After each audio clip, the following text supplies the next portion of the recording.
عزیز طلبہ السلام علیکم ورحمۃ اللہ تعالی وبرکاتہ۔ بسم اللہ الرحمن الرحیم۔ اللہم صلی علی سیدنا و مولانا محمد کما تحب و ترضی بان تصلی علیہ۔ عزیز طلبہ، اس سے قبل ہم نے مرکب کی تیسری قسم مرکب بیانی اور اس کی جو 3 قسمیں تھیں، مرکب وصفی، مرکب توکیدی اور مرکب بدلی کو بیان کیا تھا، اور یہ بھی بتایا تھا کہ مرکب بیانی کا دوسرا جز جو ہوتا ہے اس کا حکم یہ ہوتا ہے کہ وہ اپنے ماقبل کا اعراب میں تابع ہوتا ہے۔ آج ہم آپ کو مرکب کی چوتھی قسم، جسے مرکب عطفی کہا جاتا ہے، اس کو بیان کریں گے۔ آپ بغور اسے سنیں اور سمجھنے کی کوشش کریں، اور آپ کو اگر کوئی دشواری سننے کے بعد لاحق ہو، کوئی پریشانی میسر ہو، تو آپ براہ راست مجھ سے رابطہ کریں، انشاءاللہ المستعان اس کا حل پیش کر دیا جائے گا۔ مصنف فرماتے ہیں: المرکب العطفی ما تألف من المعطوف والمعطوف علیہ بتوسط حرف العطف۔ مرکب عطفی کی یہاں سے تعریف بیان کی جا رہی ہے کہ مرکب عطفی ما تألف من المعطوف والمعطوف علیہ، جو معطوف اور معطوف علیہ سے مرکب ہو، بتوسط حرف العطف بینہما، اور ان دونوں کے درمیان حرف عطف کا واسطہ ہو۔ یعنی مرکب عطفی ایسے مرکب کو کہا جاتا ہے جو معطوف اور معطوف علیہ سے مرکب ہوتا ہے اور درمیان میں حرف عطف کا واسطہ ہوتا ہے، یعنی معطوف اور معطوف علیہ کے درمیان حرف عطف موجود ہوتا ہے۔ جیسے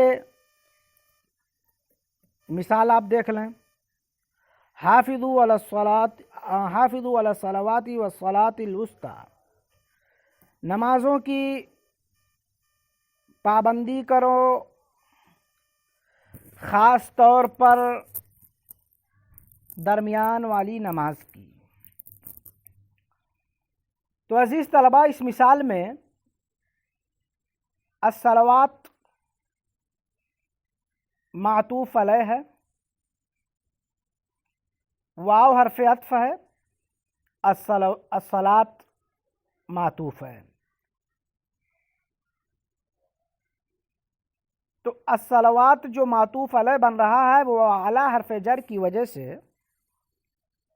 مجرور ہے، اسی لیے واو حرف عطف کے بعد الصلاۃ جو ہے وہ بھی مجرور ہے۔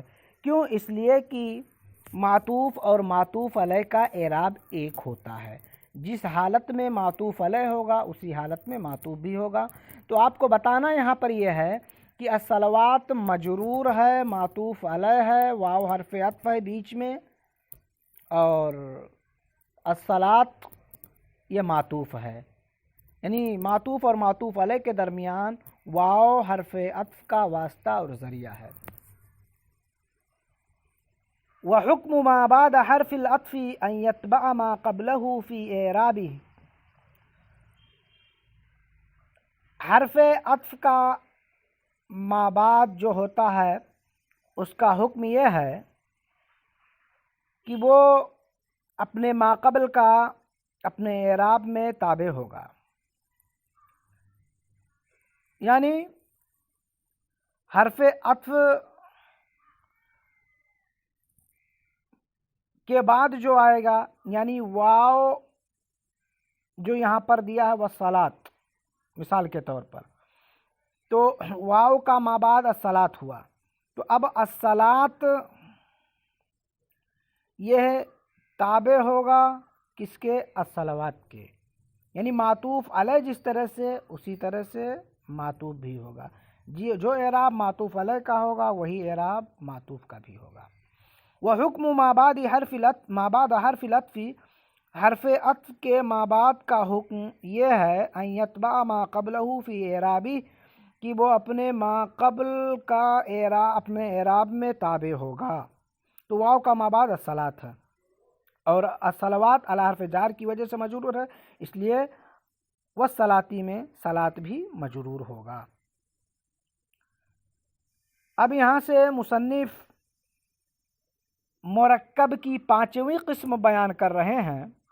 فرماتے ہیں المرکب المزجی کل کلمتین رکبتا وجعلتا کلمتا واحدہ۔ مرکب مزجی ہر وہ دو کلمے ہیں جنہیں مرکب کر لیا گیا ہو، جوائن کر لیا گیا ہو، جوڑ دیا گیا ہو، وجعلتا کلمتا واحدہ، اور انہیں ایک کلمہ بنا لیا گیا ہو۔ یعنی مرکب مزجی میں جو ہے در حقیقت کلمے دو ہوتے ہیں پہلے، لیکن اسے حذف کر کے جو ہے ایک کلمہ بنا لیا جاتا ہے، اسے مرکب مزجی کہتے ہیں۔ اور نحو میر وغیرہ میں آپ نے پڑھا ہے کہ مرکب بنائی بھی مرکب مزجی کو کہا جاتا ہے، یا مرکب بنائی کا دوسرا نام مرکب مزجی ہے۔ تو مرکب مزجی ہر ایسے دو کلمے جنہیں مرکب کر لیا گیا ہو، جوڑ لیا گیا ہو، اور وجعلتا کلمتا واحدہ، اور انہیں ایک کلمہ بنا لیا گیا ہو۔ جیسے بعلبک و بیت لحم و حضر موت و سیبوئی و صباح مساء و شذر و مذر۔ تو اب عزیز طلبہ، آپ ان مثالوں میں دیکھیں کہ بال ایک الگ کلمہ ہے اور بک ایک الگ کلمہ ہے، ان دونوں کو جوڑ لیا گیا اور جوڑنے کے بعد ایک کلمہ بنا لیا گیا۔ بالبک یہ ملک شام کا ایک شہر ہے۔ یوں ہی بیت لحم، بیت الگ کلمہ ہے، لحم الگ کلمہ ہے، ان دونوں کو جوڑ لیا گیا اور ایک کلمہ بنا لیا گیا، تو اب یوں کہا جانے لگا بیت لحم۔ بیت لحم یہ فلسطین میں ایک شہر کا نام ہے، ایسے شہر کا نام ہے جہاں پر حضرت عیسیٰ علی نبینا علیہ الصلاۃ والتسلیم کی ولادت مبارکہ ہوئی ہے۔ حضر موت یہ دو کلمے ہیں اور ان دونوں کو مرکب کیا گیا، پھر اس کے بعد ایک کلمہ بنا لیا گیا۔ حضر موت یہ یمن میں ایک شہر کا نام ہے۔ یوں ہی سیبوئے کو آپ دیکھیں کہ سیب ایک الگ کلمہ ہے اور وہ الگ کلمہ ہے، ان دونوں کو جوڑ کر کے مرکب کر کے ایک کلمہ بنائے گا سیبوئے۔ سیبوئے یہ مشہور نحوی عالم گزرے ہیں۔ اسی کے ساتھ ساتھ آپ صباح مساء کو دیکھیں کہ اصل میں صباحن و مسان تھا، ان دونوں کو جوڑا گیا، ان کی ترکیب کی گئی اور انہیں ایک کلمہ بنا لیا گیا، تو صباح اور مساء ہو گیا، صبح و شام۔ اسی طرح سے شذر مذر، اصل میں یہ شذرن و مذرن تھا، ان کی ترکیب کی گئی، انہیں جوڑا گیا اور ایک کلمہ بنا لیا گیا، تو شذر مذرہ ہو گیا، معنی اس کا متفرق اور منتشر ہونا۔ اب یہاں سے مصنف ایک قاعدہ بتا رہے ہیں مرکب مزجی اور بنائی کے تعلق سے کہ اگر مرکب مزجی اور مرکب بنائی علم ہو، یعنی عالمیت موجود ہو، تو ایسی صورت میں مرکب مزجی کو جو علم ہوگا اسے غیر منصرف کا اعراب دیا جائے گا. یعنی جس طرح سے غیر منصرف کا اعراب ہوتا ہے اسی طرح سے مرکب مزجی اور مرکب بنائی کا اعراب ہوگا. یعنی آپ جانتے ہیں، آپ نے پڑھ لیا ہے کہ غیر منصرف کا اعراب حالت رفعی میں ضمہ کے ساتھ ہوتا ہے، حالت نصبی اور جری میں فتحہ کے ساتھ ہوتا ہے. وَإِنْ كَانَ الْمُرَكَّبُ الْمَزْجِيُّ عَلَمًا، اور اگر مرکب مزجی علم ہو، اُعْرِبَ اعراب ما لا ينصرف، تو اسے غیر منصرف کا اعراب دیا جائے گا. مثل بَعْلَبَكُّ بَلَدَةٌ طَيِّبَةُ الْهَوَا، جیسے بالبک خوشگوار ہوا والا شہر ہے. بالبک ایک خوشگوار ہوا والا شہر ہے. تو یہاں پر آپ دیکھیں کہ بالبکو یہ حالت رفعی کی مثال ہے، یہ ابتدا میں ہونے کی وجہ سے، یعنی مبتدا ہونے کی وجہ سے مرفوع ہے، تو یہ حالت رفعی کی مثال ہوئی. حالت نصبی کی مثال دیکھیں، سکنت بیت لحما، میں نے بیت لحم میں سکونت اختیار کی، میں بیت لحم میں ٹھہرا. تو اب بیت لحم یہ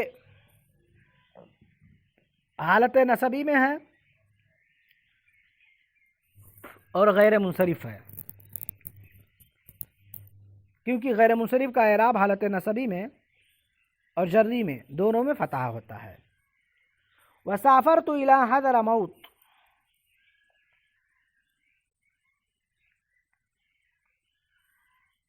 میں نے حضرموت کا سفر کیا.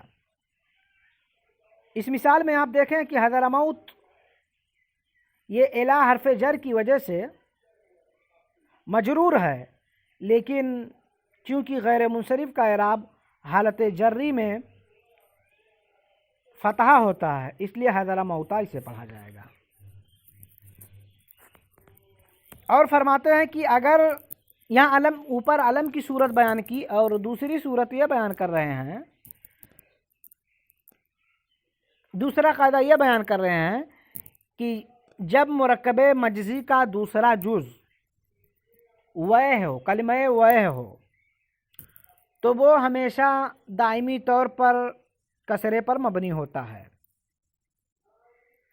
جیسے آپ دیکھیں اعراب پہلے عبارت دیکھیں، الا اذا كان الجزء الثاني منه، مگر یہ کہ جب مرکب مجزی کا دوسرا جز کلمۃ وی، کلمہ وے ہو، فإنها تكون مبنیۃ علی الکسر دائما، تو وہ دائمی طور پر کسرے پر مبنی ہوگا. مثل جیسے سیبوئی عالم کبیرون، سیبوئی ایک بڑا عالم ہے. تو اب سیب ویہ میں ویہ دوسرا کلمہ ہے اور یہ کسرے پر مبنی ہے، اور حالت رفعی کی مثال ہے یہ. وَرَأَيْتُ سیبویہ عالما کبیرا، میں نے سیبویہ جو کہ بڑا عالم ہے اسے دیکھا. تو رأیتو سیبویہ میں سیبویہ جو ہے یہ دوسرا کلمہ ہے اور یہ حالت نصبی کی مثال ہے، لیکن دوسرا جز وے ہونے کی بنیاد پر یہ کسرے پر مبنی ہے. جری کی مثال وہ انت فی کتاب سیبویہ، میں نے سیبویہ کی کتاب میں غور و فکر کیا، گہرائی اور گہرائی سے کام لیا. تو اس مثال میں آپ دیکھیں کہ ویہ دوسرا کلمہ ہے اس لیے کسرے پر مبنی ہے. یہاں سے مصنف ایک اور قاعدہ بیان کر رہے ہیں